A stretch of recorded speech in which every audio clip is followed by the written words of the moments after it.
நம்மளுடைய சேனலை பொறுத்தவரை மத்திய மாநில அரசுகளுடைய முக்கியமான திட்டங்கள், சட்டம் சார்ந்த விழிப்புணர்வு வீடியோக்கள், அரசாணைகள், உயர்நீதிமன்றம் உச்சநீதிமன்றத்தால் வழங்கப்பட்ட முன் தீர்ப்புகள், இது எல்லாமே உங்களுக்காக பதிவேற்றம் செய்யப்படுகிறது. இந்த வீடியோவில் வரக்கூடிய பதிவுகள் எல்லாமே ஒரு ஆலோசனைகளை தவிர நிரந்தரமான தீர்வு அல்ல.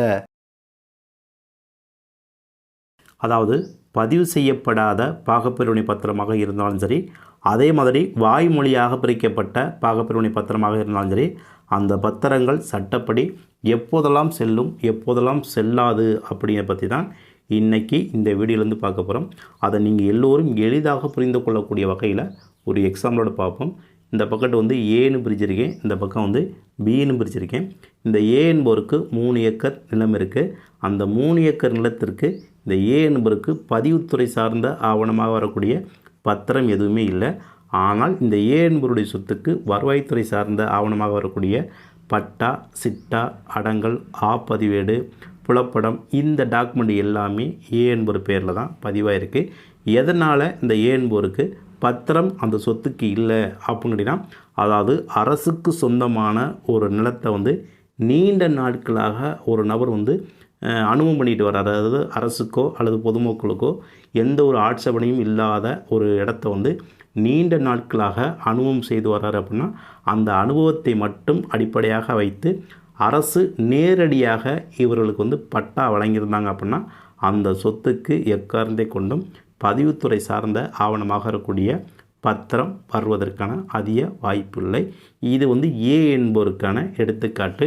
அதே மாதிரி பி என்பவர் வந்து ஒரு சொத்தை வந்து வெளிநபரிடம், அதாவது 3வது நபரிடம் இருந்து கிரயமாக ஒரு சொத்தை வாங்கினாலும் சரி, அல்லது குடும்பத்துக்குள்ளே அந்த சொத்து வந்து தான செட்டில்மெண்ட்டாக இவருக்கு வந்திருந்தாலும் சரி, அல்லது உயில் பத்திரமாக வந்திருந்தாலும் சரி, அல்லது ஒரு கிஃப்டாகவோ அல்லது ஒரு ரிலீஸ் டீடு விடுதலை பத்திரமாக வந்திருந்துச்சு அப்படின்னா, அந்த சொத்து வந்து கட்டாயம் பதிவுத்துறையில் வந்து பதிவு பண்ணியிருப்பாங்க. அப்படி பதிவு பண்ணும்போது இவருக்கு வந்து பத்திரம் வர்றதுக்கான, அந்த சொத்துக்கு பத்திரம் வர்றதுக்கான அதிக வாய்ப்பு இருக்குது.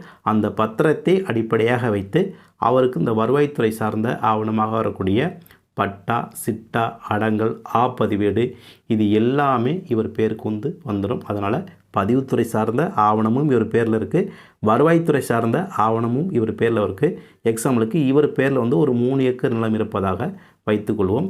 இந்த 2 பேருக்கும் உள்ள வித்தியாசம் என்ன? அதாவது இவருடைய பதிவு செய்யப்படாத பாகப்பிரிவினை பத்திரமாக இருந்தாலும் சரி, அல்லது வாய்மொழியாக பிரிக்கப்பட்ட பாகப்பிரிவினை பத்திரமாக இருந்தாலும் சரி, அந்த பத்திரங்கள் சட்டப்படி எப்போதெல்லாம் செல்லும் எப்போதெல்லாம் செல்லாது. அதே மாதிரி பி என்பவருடைய சொத்தை வந்து வாய்மொழியாக பிரிக்கப்பட்ட பத்திரமாக இருந்தாலும் சரி, அல்லது பதிவு செய்யப்படாத பத்திரமாக இருந்தாலும் சரி, அந்த பத்திரங்கள் எப்போதெல்லாம் செல்லும் எப்போதெல்லாம் செல்லாது அப்படிங்கிறத வந்து ஒரு எடுத்துக்காட்டுடன் பார்ப்போம். இப்போ இந்த ஏ என்பவருடைய சொத்துக்கு 3 பேர் வாரிசுகளாக இருக்காங்க. இவருடைய மனைவி, இவருடைய மகன், இவருடைய மகள். இந்த 3 பேர் தான் சட்டப்படியான வாரிசுகளாக வர்றாங்க. இந்த ஏ என்பவர் வந்து எக்ஸாம்பிளுக்கு உயிரோடு இருக்கும்போது அந்த 3 ஏக்கரை வந்து ஆளுக்கு ஒவ்வொரு ஏக்கராக பிரித்து கொடுக்குறாரு அப்படின்னா, அந்த பிரித்து கொடுத்த நிலத்தை வந்து இவர்கள் வந்து நீண்ட நாட்களாக அனுபவம் பண்ணிட்டு வராங்க அப்படின்னா, அந்த அனுபவத்தை மட்டும் அடிப்படையாக கொண்டு வருவாய்த்துறை மூலியமாக இவர்கள் வந்து தனித்தனியாக பட்டா வந்து வாங்கியிருப்பாங்க. இது வந்து ஏ என்பவர் வந்து உயிரோடு இருக்கும்போது பதிவு செய்யப்படாமல் பிரித்து கொடுத்த வாய்மொழி பத்திரமாக இருக்கலாம், அல்லது பதிவு செய்யப்படாத ஒரு பத்திரமாக இருக்கலாம். இதன் அடிப்படையில் இவர்கள் வந்து தனித்தனியாக பட்டா வந்து வாங்கியிருப்பாங்க. அப்படி பட்டா வாங்கி அந்த சொத்தை வந்து இவர்கள் வந்து நீண்ட நாட்களாக அனுபவம் செய்து வரலாம். எக்ஸாம்பிளுக்கு இந்த ஏ என்பவர் வந்து இறந்துட்டார் அப்படின்னா, இவருடைய இறப்புக்கு பிறகு இந்த வாரிசுகள்லாம் யாராரோ அவர்கள் வந்து இந்த இறப்பு சான்றிதழை அடிப்படையாக வைத்து, வாரிசு சான்றிதழை அடிப்படையாக வைத்து இந்த 3 பேரும் தனித்தனியாக பாகப்பிரிவினை, அதாவது வாய்மொழியாக இவர்கள் வந்து பாகப்பிரிவினை ஏற்படுத்தி அதன் அடிப்படையில் அனுபவம் செய்து வரலாம், அல்லது ஒரு பதிவு செய்யப்படாத ஆவணத்தின் அடிப்படையில் இவர்கள் வந்து தனித்தனியாக அந்த சொத்தை வந்து பிரித்து அனுபவம் செய்து வரலாம். அப்படி பிரித்து கொண்ட இந்த 3 பேரும் அந்த சொத்தை வந்து சரிசமமாக பிரித்தும் அனுபவம் செய்து வரலாம், அல்லது அதில் ஒருத்தருக்கு கூடவும் ஒருத்தருக்கு குறைவாகவும் அந்த சொத்தை வந்து பிரித்து கொண்டு அதன் அடிப்படையில் அனுபவம் செய்து வரலாம். அதை அடிப்படையாக கொண்டு வருவாய்த்துறையில் வந்து பட்டா வந்து வாங்கியிருப்பாங்க. பெரும்பாலும் இந்த யூடிஆர் காலகட்டமாக வரக்கூடிய 1979 to 87 இந்த காலகட்டத்துக்கு முன்னாடி பார்த்திங்க அப்படின்னா அதாவது எஸ்எல்ஆர், ஓஎஸ்ஆர், ஆர்எஸ்ஆர் இந்த காலகட்டத்தில் பார்த்திங்கன்னா பெரும்பாலும் இது போன்று தான் ஒரு பாகப்பிரிவினை வந்து ஏற்படுத்தியிருப்பாங்க. எதற்காக பதிவு செய்யப்படாத பாகப்பிரிவினை வந்து இந்த காலகட்டத்தில் வந்து அதிகமாக ஏற்படுத்தியிருக்காங்க அப்படின்னு கேட்டிங்கன்னா, ஒருவர் மீது இருக்கக்கூடிய நம்பிக்கை, அதாவது ஒருவர் மீது வைக்கக்கூடிய நம்பிக்கையின் அடிப்படையில் இந்த சொத்தை வந்து அதிகபட்சம் பதிவுத்துறையில் பதிவு செய்யாமல் பாகப்பிரிவினையாக ஏற்படுத்தியிருக்காங்க. இப்படி ஏற்படுத்தின அந்த பாகப்பிரிவினையில் வந்து சொத்தில் வந்து ஏதோ ஒரு வில்லங்கம் வருது, ஏதோ ஒரு பிரச்சனை வருது அப்படிங்கிற பட்சத்தில் நீதிமன்றத்தை நாடும்போது இவர்களுக்கு நீதி கிடைப்பதில் ஒரு காலதாமதம் ஏற்படுறதுக்கான அதிக வாய்ப்பு இருக்குது. ஏன் அப்படின்னு கேட்டிங்கன்னா, பதிவு செய்யப்படாத பத்திரமாக இருப்பதனால அந்த பதிவு செய்யப்படாத பத்திரத்தை வந்து பெரும்பாலும் நீதிமன்றங்கள் வந்து எடுத்துக்கிற மாட்டாங்க, அதாவது விசாரணைக்கு எடுத்துக்கிற மாட்டாங்க. அப்படியே எடுத்துக்கொண்டாலும் இந்த 3 பேரும் ஒரு நம்பிக்கையின் பேரில் ஒருத்தருக்கு கூடவும் ஒருத்தருக்கு குறைவாகவும் அந்த சொத்தை வந்து பிரித்து எடுத்துக்கொள்ளலாம்.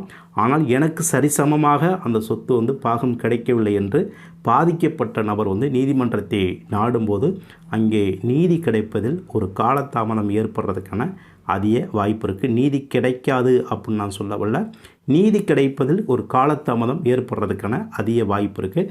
அதனால் பெரும்பாலும் பதிவு செய்யப்படாத பாகப்பிரிவினை பத்திரத்தை பொறுத்தவரை ஒருத்தர் வந்து விட்டு கொடுத்து அதை வந்து அட்ஜஸ்ட்மெண்ட் பண்ணி அந்த சொத்துடைய பாகத்தை வந்து நீங்களே பிரித்து கொண்டீங்க அப்படின்னா அங்கே வந்து எந்த ஒரு பிரச்சனையும் ஏற்படாது.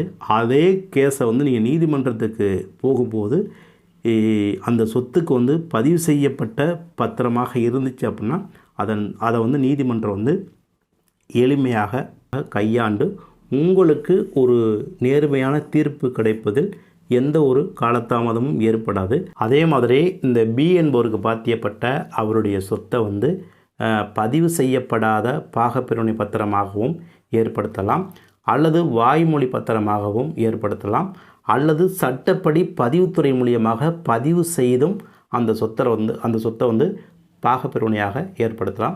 இப்போ இந்த பி என்பவர் வந்து உயிரோடு இருக்கும்போது சட்டப்படி பதிவுத்துறையில் பதிவு செய்யாமல் இந்த சொத்தை வந்து ஆளுக்கு ஒவ்வொரு ஏக்கராக பிரித்து கொடுக்குறாரு. அதன் அடிப்படையில் அவர்கள் வந்து அந்த சொத்தை வந்து நீண்ட நாட்களாக அனுபவம் செய்து வர்றாங்க. அவருடைய அனுபவத்தை மட்டும் அடிப்படையாக வைத்து வருவாய்த்துறை மூலியமாக பட்டா வந்து அவர்கள் வந்து வாங்கி கொள்ளலாம். ஆனால் இன்றைய காலகட்டத்தில் அது போன்ற அனுபவத்தை மட்டும் பட்டா வந்து வாங்க முடியாது. கண்டிப்பாக அவர்களுக்கு வந்து சட்டப்படி பாகப்பிரிவினை ஏற்படுத்தினதுக்கான பத்திரம் இருந்தால் மட்டும்தான் அவர்கள் பேரில் வந்து பட்டா வாங்கி கொள்ள முடியும். ஆனால் இந்த யூடிஆர் காலகட்டத்துக்கு முன்னாடி பார்த்தீங்க அப்படின்னா அந்த வாய்மொழியாக பிரிக்கப்பட்ட பத்திரமாக இருந்தாலும் கூட அதை வந்து நீண்ட நாட்களாக ஒரு சொத்தை வந்து அனுபவம் செய்து வர்றார் அப்படின்னா அந்த அனுபவத்தை மட்டும் அடிப்படையாக வைத்து இந்த வருவாய்த்துறை சார்ந்த அரசு ஊழியர்கள் வந்து அந்த சொத்துக்கு வந்து பட்டா வந்து வழங்கியிருப்பாங்க. இது வந்து இவர் வந்து உயிரோடு இருக்கும்போது ஒருவேளை இந்த மாதிரி ஒருத்தருக்கு கூடவும் ஒருத்தருக்கு குறைவாகவும் வாய்மொழி பத்திரமாகவோ அல்லது பதிவு செய்யப்பட பத்திரமாகவோ இவர் வந்து பிரித்து கொடுத்துட்டாரு. அப்படி பிரித்து கொடுத்த அந்த வாரிசுகளில் ஒருத்தருக்கு வந்து கூட இருக்குது, ஒருத்தருக்கு வந்து குறைவாக இருக்குது, ஒருத்தருக்கு வந்து சொத்தே கொடுக்கல. அப்படிங்கிற பட்சத்தில் இந்த பி என்பவருடைய இறப்புக்கு பிறகு இவர்களுக்குள்ள ஒரு பிரச்சனை ஏற்படுது, அந்த சொத்தில் வந்து ஏதோ ஒரு பிரச்சனை ஏற்படுது அப்படின்னா இந்த பாதிக்கப்பட்ட நபர் இவருடைய வாரிசுகளில் யார் பாதிக்கப்படுறாங்களோ அவர்கள் நீதிமன்றத்தை நாடும்போது பத்திரம் அந்த சொத்துக்கு இருப்பதனால அவருடைய சொத்துக்கு சட்டப்படியான வாரிசுகள் யாரோ அவர்கள் எல்லோருக்கும் சரிசமமாக அந்த சொத்தை பிரித்து கொடுக்க சம்பந்தப்பட்ட நீதிமன்றம் வந்து உத்தரவிடுவாங்க. அந்த உத்தரவின் அடிப்படையில் தான் அவர்கள் அந்த சொத்தை வந்து சட்டப்படி அனுபவம் செய்து கொள்ள முடியும். அதே மாதிரி சட்டப்படி அந்த சொத்தை வந்து எல்லாரும் சரிசமமாக பிரித்து கொள்ள முடியும். இப்போ நம்ம பார்த்த இந்த வீடியோவில் உங்களுக்கு ஏதாவது சந்தேகம் இருந்தாலும் சரி, அல்லது நான் சொன்ன தகவல்களில் ஏதாவது தவறுகள் இருக்குது அப்படிங்கிற பட்சத்தில் இந்த ஸ்க்ரீனில் தெரியக்கூடிய கான்டாக்ட் நம்பருக்கு வந்து கான்டாக்ட் பண்ணுங்கள். இது போன்ற ஒரு நல்ல தலைப்போடு மீண்டும் சந்திப்போம். நன்றி, வணக்கம்.